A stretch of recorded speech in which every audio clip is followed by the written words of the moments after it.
Bago tayo mag-umpisa mga chong, pakilike muna na tong video dahil malaking tulong na yan sa ating munting channel. Well, ito nga Phil, ang big man ng NLEX Road Warriors, walang iba kundi si Brandon Rosser, ay masaya nga sa kanyang pagbabalik sa kupunan ngayong import-laden conference matapos maka-fully recover sa kanyang foot injury. Wala yun pa kay Brandon Rosser, masaya at nag-enjoy siya maglaro sa playing court at 100% na din ang kanyang kondisyon. Dagdag pa ni Rosser, gusto niyang lumabas at manatili sa kanyang sarili yung may high energy depensa, block shots, rebounding at lahat ng kailangan ng kupunan.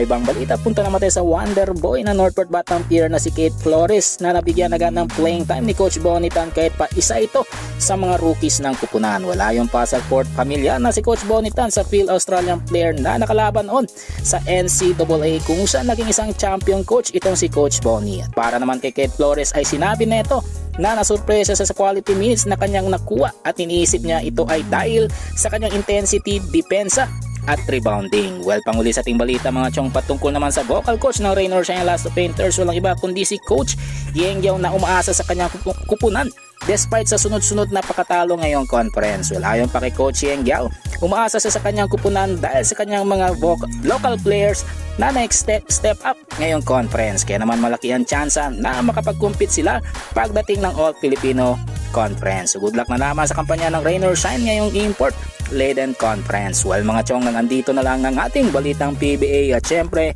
huwag kalimutan mag-subscribe at i-like itong video bilang pagsuporta. So this is Channel B once again. I'm out.